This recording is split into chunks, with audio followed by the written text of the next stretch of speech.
Today we're going to be talking about vision beyond the mountain. Wow. Vision beyond the mountain, okay? So most of you guys know that I'm from California, and growing up in California, he's fine, sis. He's totally fine. So growing up in California, right, and being raised close enough to Yosemite National Park, mountains are really cool for me, right? And so, but then I had to marry an Alaskan.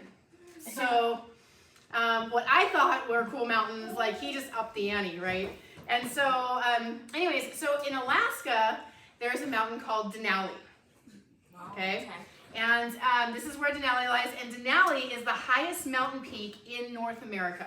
Wow. All right? And it has a summit elevation of 20,310 feet above sea level. So for those of us that were living in the Bay at 0 sea level, right? So if we were living in the Bay at 0, think of 20,000 feet higher. That's like where you're trying to get to as a plane when you're taking off. Oh. Like after you like go up, and then you level out at 20,000 feet. Right? So it's pretty high. It's pretty high. And so, so it has, anyways, it's amazing. A lot of people go to summit this mountain. It's the third most prominent and most isolated peak on Earth. Now, by isolated peak, meaning that it's not like you can climb a couple other peaks to get there. Like, and if you've ever seen pictures of Alaska, and there's like this, what seems to be a plateau, and then this big, huge mountain, and nothing around it, that's Denali. Oh my God. Right? So it's not like you can climb a couple other peaks and hang out there, right?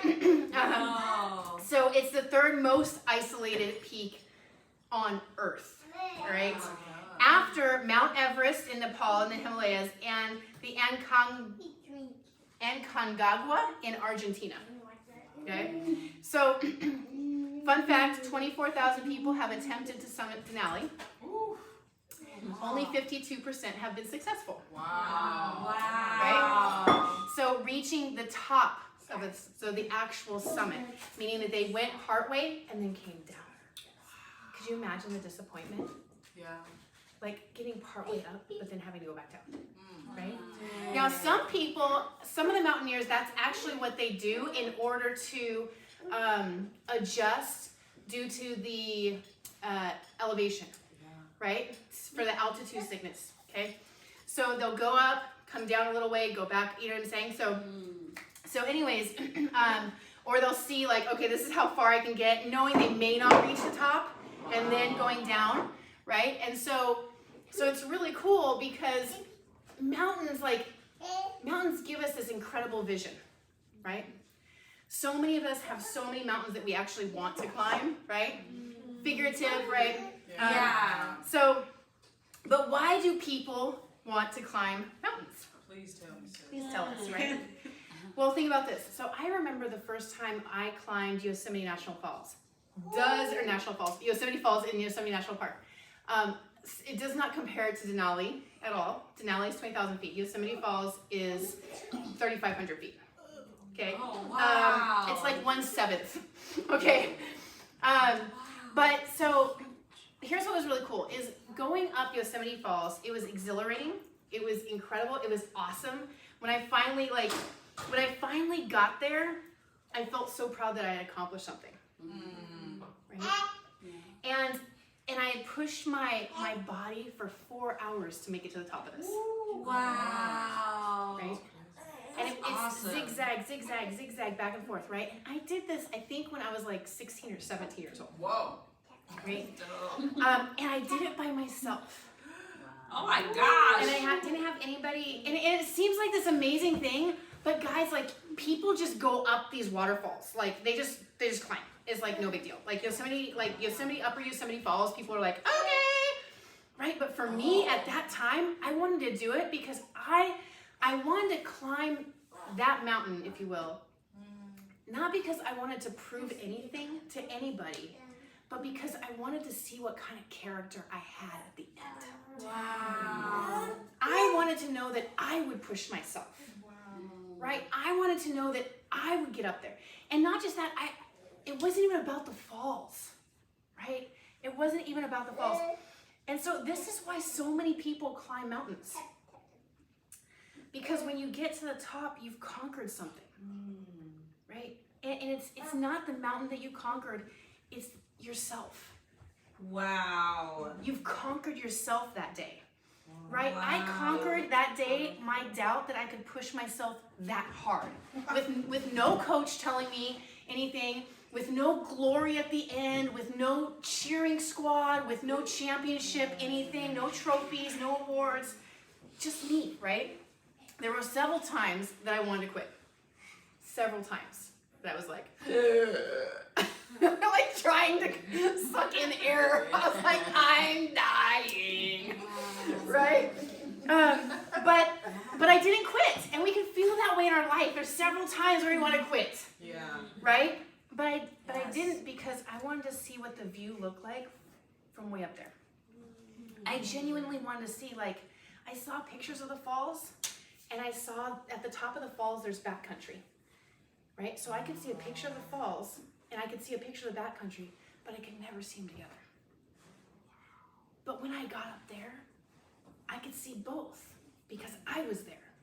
I wasn't looking from somebody else's victory. Right? Like, I could see both. I could see the water going over, and I could see the backcountry at the top and everything that pushed out beyond it. Wow. Right? And it was just so incredible. And it just totally blew my mind. But this is why people climb mountains. Right? And so what we're talking about today is vision beyond the mountain. Wow. Right? So mountains fascinate and terrify so many people. We like to sometimes look at them from afar, and we like to gaze at its beauty, its power, its dominance, all those wonderful things. But the idea of standing on top of a mountain and looking out is super alluring, because it speaks to both courage and hope, grit and failures conquered, and resilience. That's what it speaks to in our soul. And then we hear about him all over God's word, right? And when you get to the top of the mountain, you get these incredible views.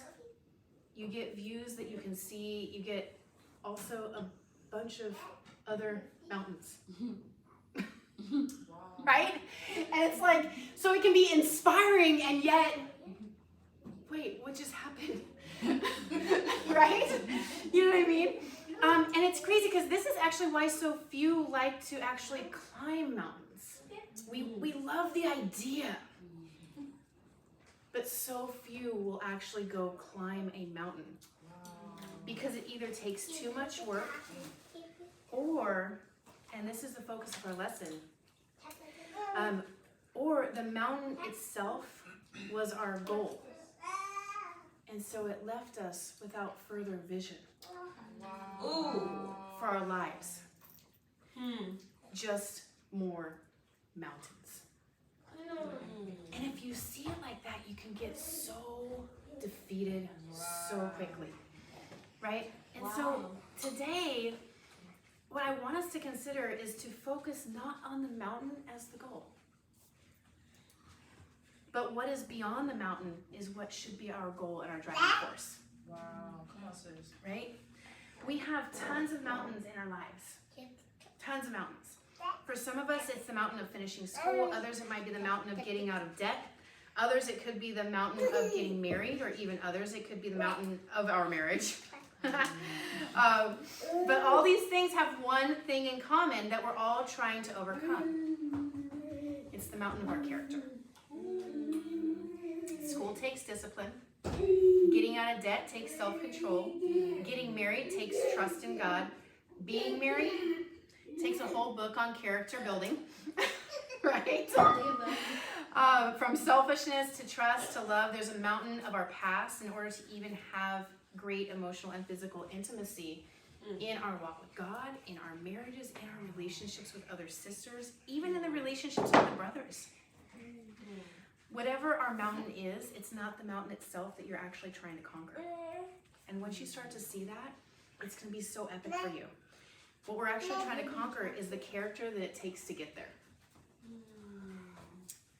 That's where, if you think about it, guys, why does that goal mean so much to you?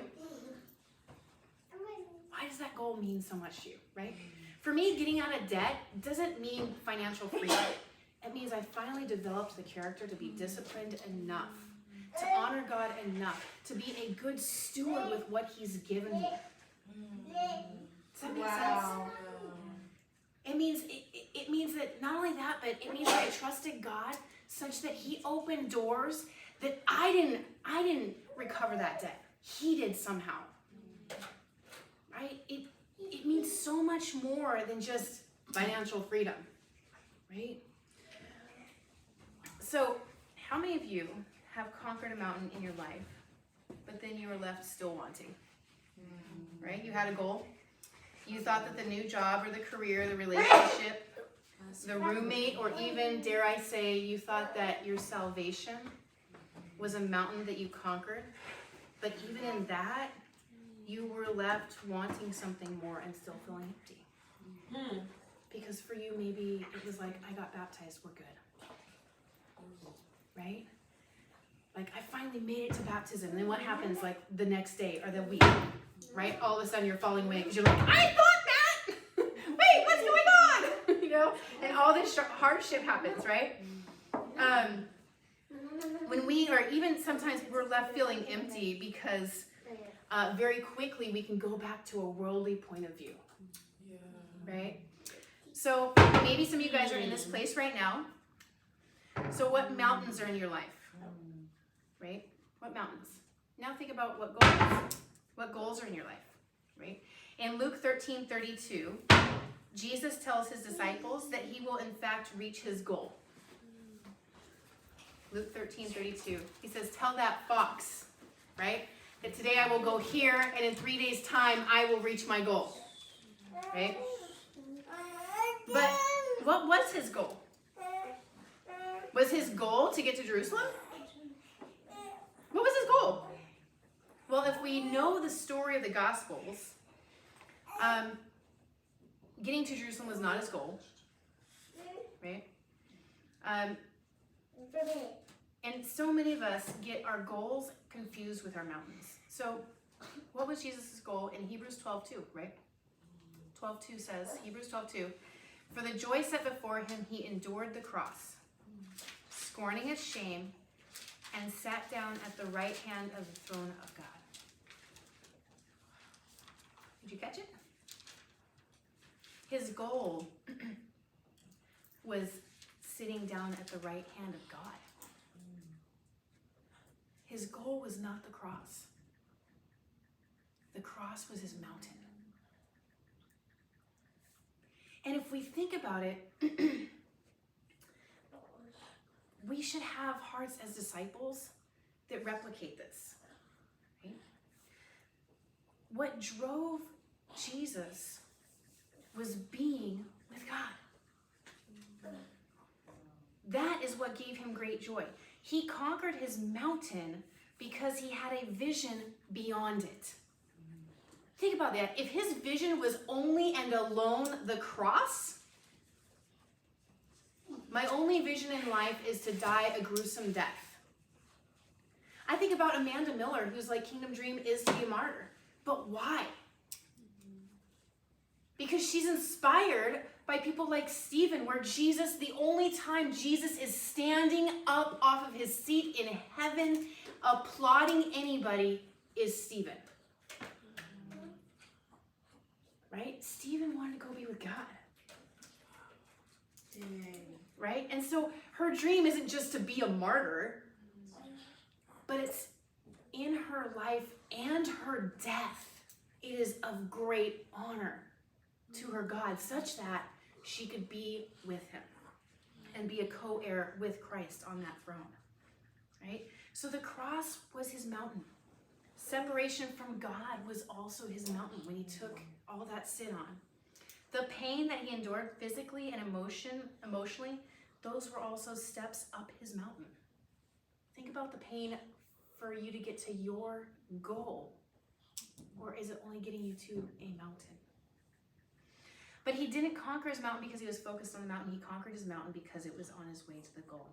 Some of us think, perhaps, if you're like me, I'm too selfish, or maybe you think, no, Arielle, my reputation is already that I'm seen as this type of person or as that type of person. Or you might say, okay, well, I'm just too sad. I'm too incapable to overcome. I have too much pride. Or I'm too, like, I suffer from loneliness. I suffer from depression. I suffer from, like, you know, I'm a single mom. Nobody's going to want me, right? And we walk around with these labels. And these labels keep us from even climbing the mountain. These labels also keep us from our ultimate goal, which is to be with God in heaven, right? But we don't have to think like that. We don't have to think, well, I don't have what it takes. Because we forget the second part of that passage that says that he scorned the cross's shame, right? So in the Jewish culture, to be hung on a cross meant you were cursed. How about that for a reputation, right? Jesus is on his way to his goal, to be close to God, to be returned to God, to sit with God, to physically be with him. Yeah. He's on his way for that. And he has to go through what is considered one of the most shameful things in Jewish culture. Wow. And he was a rabbi. He was a teacher. He was a learned man. Like all of the things that could have come into his brain, into his mind, and all his reputation, right? What are my disciples going to think? Right? That could have been there. But he scorned the shame. And he's like, these are things that are total lies. I am going to overcome the cross. I'm going to overcome that mountain because my vision is beyond that mountain. I have a goal to be with my Father in heaven. Right? So I want you guys to be thinking, what would it look like for you to conquer your mountains? And I want you to be thinking, what is your goal? You see, some of us have our goals mixed up, really, really mixed up, right? And some of us can be really discouraged right now because we've studied the Bible with so many women, so many women. And we could be like, oh, the goal is to baptize people, right? Yeah, but the goal is, the goal is to help people to get to heaven, right? Right? The goal is for me personally, my goal is to be with God in heaven, right? And my mountain is to gain the character that it takes to get me there and as many as possible with me. Yeah. And sometimes that mountain looks like bringing somebody all the way to counting the cost, shows up to church that same day, then does another counting the cost, and then walks away. Because am I going to get discouraged? Am I going to back down? And we might be like, well, I just went out and I went sharing again and it was great. But in your heart, were you settled with it? Wow. Were you settled with watching that woman walk away and going, you know what? That was her decision. And instead of having worldly sorrow, having godly sorrow and go, wow, God, like you literally just proposed to her and she said no. Wow. Right? Are we saddened over that loss? Are we saddened because God just lost his daughter? Are we saddened because we're like, wow, like she literally just looked God in the face and was like, nope, I don't want anything to do with you. I'd rather do it easy because that's what Jesus did. No. I'd like somebody to die for me, but definitely not dying for anybody else. Right? Are we sad because she just literally walked away from God and threw the scriptures in his face? Right? Like, we have to retool our thinking. And not to be in a like harsh sort of a way, but we got to reconcile what's really happening when people walk away from the word of God. They are literally walking away from the very words spoken by Jesus as told to him by the Father. Like, hey, this is it, right? And this is what they're walking away from. They're walking away from the very creator of the universe. Right? If somebody talks smack on your dad, would you be like, oh man, I'm so sorry you feel that way about my dad. Oh, let's get together later. Let's see. I still want you to be a part of my family though. Oh. No, you'd be No. like, okay, so, I mean, I love you and I'm not going to go off because I'm a disciple, but really? Yeah. As my dad? You don't talk about my dad. Yeah. You don't mess with my dad. Like, I don't need to defend him because he's God, right? But who are they saying no to, right? And that's what we have to really get to, right? We have to get to this point, like, what's going on when somebody walks away, right? Anyways, I got sad this week. I have to be honest. I was in some sin this week. I don't know if you guys can relate. Yeah. I was in some sin this Yeah. week. I was, and I don't actually like this sin. This sin has always annoyed me, and then I finally had to look at it for myself. And it's the sin of acedia. Acedia is the being indifferent, right? Not caring. And it was actually originally, dug into by monks.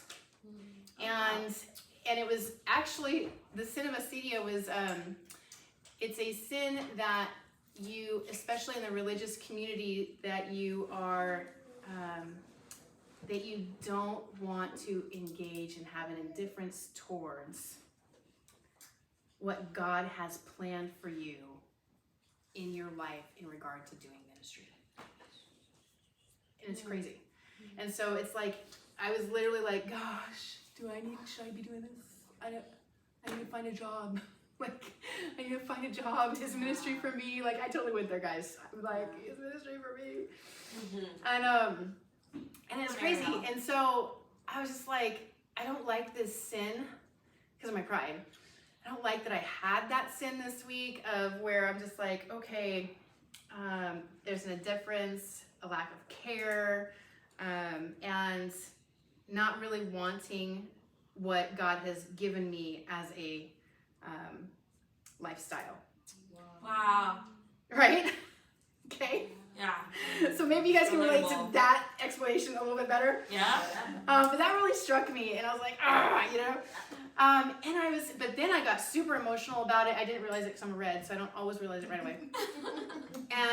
And so what I came to realize is that Satan had gotten me a little bit distracted because I was trying to figure stuff out, and I was like, man, I'm not doing my job. I'm not doing the job that, like, I can be doing so much more. I'm not doing whatever I need to be doing, right? Like, who am I studying with? You know, the woman that we were talking about earlier, she fell off, and like who have I gotten in there with really since? And I'm like, I've not been about my purpose. And then by the grace and mercy of God, he's like, Arielle, like, you have been doing heavy lifting, not for somebody outside of your walls, but somebody inside your walls. Yeah. Right? And I have been literally in like L&D studies every other day with my daughter. Yeah. Right? Like, having her get open about her sin, having her like just share with me where she's really at, using scripture to draw her out, like working with people at her school to figure out the best path forward, like getting tons of advice. And I'm like,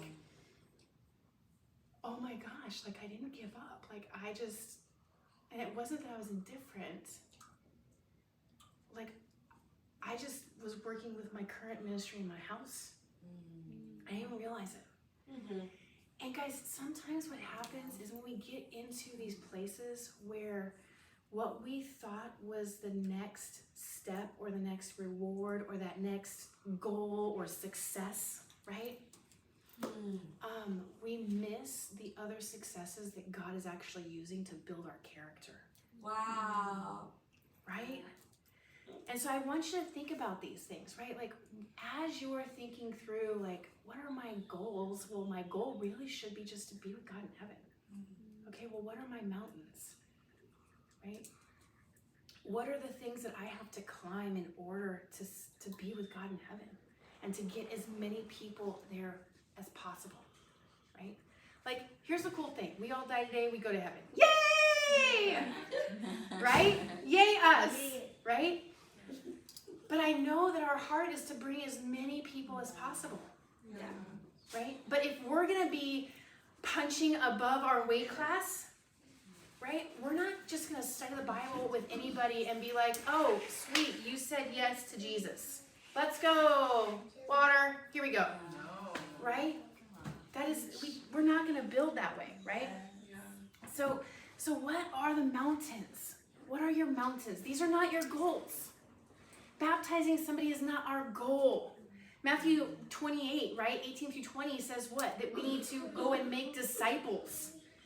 Right? We need to make disciples. That's what we need to be focused on. Am I making a disciple? Not am I getting this woman to the next study, but am I actually making a disciple? And is she falling in love with God? Is she sharing her quiet times? Does she want to be a part of the family because she sees it? Because God has revealed it to her. God has taken off her veil. Like, is that what I'm building here? Because that's what I want to build, right? That's what Jesus called us to build, right? Because every woman that we've studied with that have gotten all the way, if we didn't challenge her to give up some stuff and challenge her to really look at some things, she could have been in the water, no problem. She wouldn't have been faithful, wouldn't be committed. Somebody would have been playing tug and war just to get her to D time. Somebody else would have been playing tug and war just to give her contribution so that greed wouldn't be a sin that would overcome her, right? And then what would we be doing? We'd be spending all of our time with shenanigans versus finding women that really would go to the waters of baptism with a clear conscience, ready to serve God with all of their heart. Yeah, that's true. Right? So let's not forget that part of this process in these mountains is the mountain of our character to see a result instead of honoring God. Right? We don't want to just baptize somebody, but not honor God in the process. Right? Sometimes we can get so focused on the outcome. Think about this. Think about, like, if somebody were to run a race. And they're like, my goal is to complete a marathon. All right. And then they train. And then they decide it's just too much, but they want the goal of completing the marathon. So they cheat. Right? They skip a couple blocks. They find some ways to cut through. It's not that bad. But then they end up completing the marathon. They win the marathon because they come in first. They get the trophy. They get the honor. They get the speaking engagements. They get all of the things. But what do they get? They get the weight of knowing that their character never grew. They get the weight of knowing that they couldn't meet the expectation of doing that again. Because they didn't really do it in the first place. Wow. Right? They get the weight of knowing that they lacked the integrity. Right? Wow. And we don't want that. We don't want that, right? So when you're thinking about the process, like sometimes the process is just building deeper and deeper roots until we find that woman who really wants to honor God with all of her heart. Right? Like Val, right? Yeah. Like Val is amazing, right? Yeah. And I'll tell you guys, like Fresno, I get the feeling Fresno is going to be one of those places where like we gotta like build some, like Val's been coming around for like how long? How long has your sister been a disciple? Like three years? Yeah, 3 years. Yeah, 3 years. Basically, Val's been coming around for 3 years, okay? Yeah. Like, we only had to study with her for like a month, okay? But God had been doing the work, and her sister had been doing the work for 3 years. 3 years, right? And her sister did not budge in her conviction. Did not budge, right? But will we budge in our conviction just because somebody's not ready yet? Or will we go, okay, I've put it out there. All right, here we go, right? And we have to have deep, deep convictions, you guys, on these things. So I want you to think about, aside from saying the Bible with people, like think about mountains, right? Think about the things that you want to be able to see happen in your life, right? It can be very daunting to try and conquer the mountain, right? But it's because oftentimes our focus is just off, right? We don't pass our driver's test, right? Or we're out of money, right? Or, I don't know, you've applied for 186 jobs and you still don't have one, right? But is my goal to get a job? No. No, my goal is to just honor God in the process, trust God, God is sovereign, right? To do what I need to do, to take the steps that I need to take in order to honor God, and just wait patiently for Him to deliver. Right? Does that make sense? Like, but it's the mountains during that waiting process. It's that mountain, that's the thing that's killing me. And I don't know if you guys can relate, But those mountains of like, Arielle, where's your character? Are you going to trust God, or are you going to run out in front of it? Are you going to trust God, or God has put Eric in your life as your discipler, right? As my husband. Am I going to trust the advice my husband's giving, as he is the authority in my life through God? Am I going to trust that advice? Or am I going to be like, no, I got this other plan? Or am I going to spin out emotionally for a couple of months, like what I've been doing on the whole job process, right? Like, what are you going to do? Like, when we see things in our life not go well, we can totally fall flat, or we can go, okay, this is just part of the mountain. This is just part of climbing that mountain, right? Like, you guys wanted to go on a beautiful trail walk. What was your goal? Your end goal was just to spend time together, right? And God was like, I got you. You have no idea what I got you. I'm going to actually deliver more. I'm going to deliver that safe place for you to be with me when you want to run to me, right? And so God does that stuff with our lives. What are the things that you're trying to see happen in your life? Right? And when we have times where those things are not happening, what is it? What is your first thought? Is it God doesn't like me? Is it I suck? Is it I'm not good enough? Right? Is it, well, let me see if there's sin? Why do we do that? Why do we do that? Why are we like, God hasn't blessed me, there must be sin? Poor Jeremiah, the weeping prophet, like, he preached forever and like saw nobody come to, like, you know what I mean? Like, oh my gosh. And then even in Jeremiah, right, in Jeremiah 17, 9 and 10, right, in verse 10, it says that he does what? He says, I, the Lord, search the heart and the mind, right? So that I can what? See if there's sin that I can punish you for and hold things against you? No. To see how I can reward you based on your conduct, right? So when things don't go our way, you guys, like, okay, what's the lesson? What am I trying to learn? Is there sin? Okay, well, maybe there is, but I don't know. But, oh man, God, this is just part of your plan, because it looks like, I need to grow in this perseverance thing, right?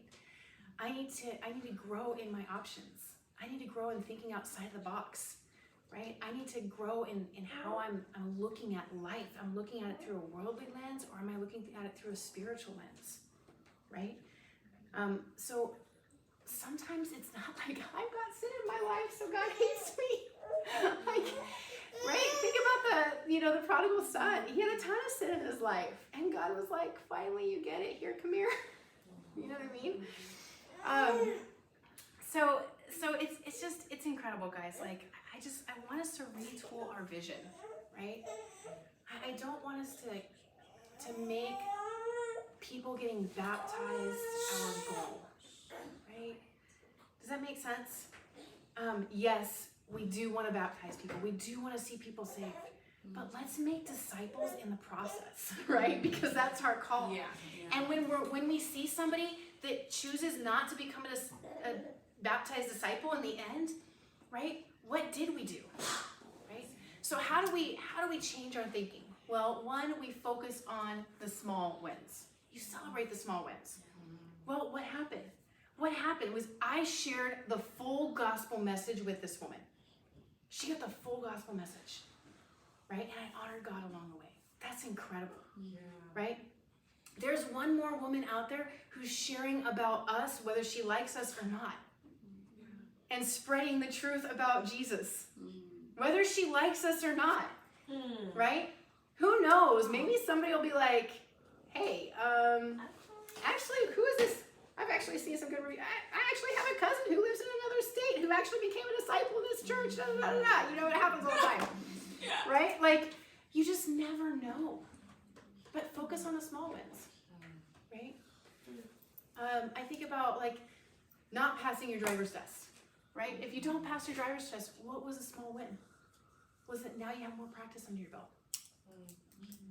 Right?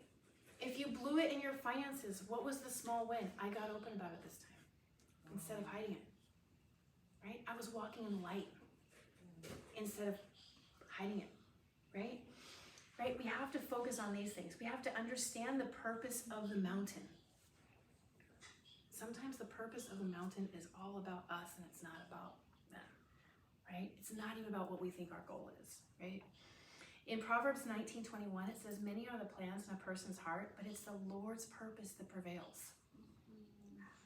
The small wins are those that get you closer to God's purpose, not those that get you closer to yours even.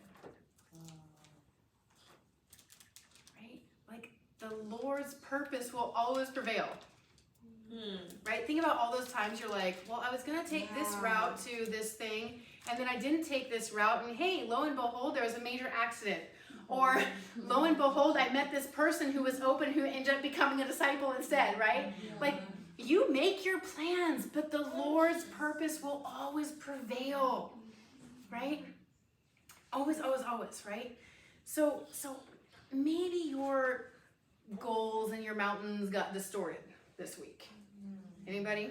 Yeah. Right? Our ultimate goal is to be with God in heaven, right?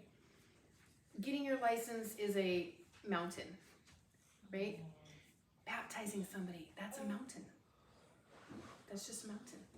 Do you have the ability to influence? If you don't, then you need to work on that as you climb that mountain, right? So what gets in our way? Think about this. Think about mountains. I was thinking about climbing mountains and things that keep us from climbing mountains once we're climbing, right? How many of you guys have climbed a mountain? Nobody? Okay, great. But when you're climbing a mountain, I was thinking about, like, in Alaska, they cause intentional avalanches, right? So that there's no surprise avalanche, right? And so they can clean it up so it doesn't take out a whole roadway while people are driving. So it's really cool. And they do that on ski resorts and anywhere where there's snow-capped mountains where people are going to be playing, resorting, or, using. Most of the time they'll actually try and cause an avalanche, so that they can clean it up, right? But think about this, okay? An avalanche doesn't actually happen all at once, right? Anybody feel completely overwhelmed in the last couple of weeks? Yeah. Yep. Completely overwhelmed, and you're like, my life is like an avalanche right now. Like, it's just like everything is coming at me, right? Yeah. All at once, right? Yes. But I did a little research. To get an avalanche, here's what you need. You need a surface bed of snow, a weak layer that can collapse, a weaker layer of snow that can collapse, and an overlaying snow slab. So you need a surface bed, okay? And then you need a weaker layer on top of that, and then another overlaying that can just kind of collapse, okay? And the highest risk period is during and immediately after a snowstorm. The underlying snowpack is overloaded by a quick deluge of snow, and it can cause a weak layer beneath the slab to fracture naturally. So I'm going to rewrite that sentence, almost word for word. So we'll make this spiritual. An avalanche only needs a surface bed of sin, a weaker layer of conviction that can collapse, and an overlaying of shallow openness. So a surface bed of sin, a weaker layer of conviction that can collapse, an overlaying of shallow openness. So if you have shallow openness and you have weak conviction, then what happens? The highest risk period is during and immediately after what? A storm. And do you know, really big, it can be a big storm or a small storm, depending on how weak the layer is. So if your conviction layer is very weak, then a very small storm, like somebody saying something to you wrong, or you reading a text message wrong, all of a sudden you're literally falling away in 2 minutes, right? So underlying sin overloaded by a quick deluge of expectation to just obey the word can even cause a weak conviction disciple to fracture naturally and fall away. Isn't that crazy? And it's totally true. It's totally true, right? So how do we move forward from avalanches? How do we move forward, and how do we get to the top of a mountain and keep our vision beyond it? How do we go from the bottom of the mountain, climbing up to the top, and while we're on the mountain, thinking about the vision beyond it? How do we do that? Well, we have to understand the purpose of that mountain. That mountain isn't just to get us to the top. That mountain is to build up that conviction so that when we get to the top, we're grateful for being there. Imagine if you're going through all the pain and all the trials that we've been going through. And then going to heaven and being like, this is it? Oh, wow. Right? But that's what we would be doing if the mountain was our victory and it wasn't the vision beyond. Right? And that's why so many people, they accomplish one thing after another, and they stay empty, and there's no fulfilling thing, nothing. But we're disciples. So our vision is much greater, much deeper, much more everlasting than just that one next thing. But if we're not careful, when we don't see people being added to the church, that can become the only thing we have vision for. And then when it doesn't happen, what do? We stop climbing the mountain because we get discouraged. We give up on school because we get discouraged. We give up on getting a job we really like because we get discouraged.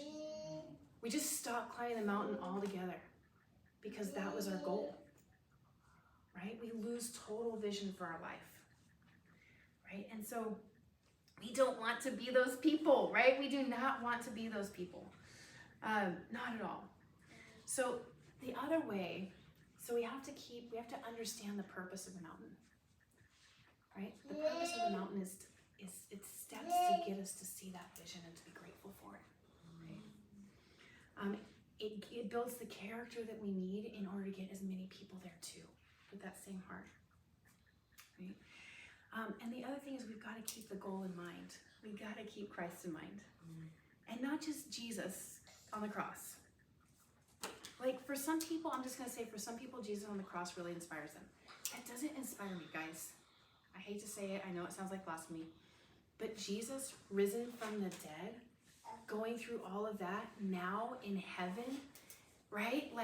Fighting for us, still advocating for us, sending angels down, being like, hey, go get her. She needs, can you help her out? Yeah. That one right, no, that one right there. Arielle, she's right there. Yeah, the one that's totally jacked up, it's obvious. Get her. Right, I swear that's what's happening in heaven, guys. I am certain this is what's happening in heaven on my behalf, okay? I swear. But that Jesus actually inspires me, right? The Jesus that commands angel armies, the Jesus that rose from the dead, that had nothing held against his disciples, who was like, hey, greetings, what's up? You know what I mean? He was he's like, friends, hey, you know what I mean? Go get everybody, I want to see him. This is the Jesus that inspires me, right? The journey through his mountain was amazing and it was epic, and that's what makes the risen Jesus so incredible. Right?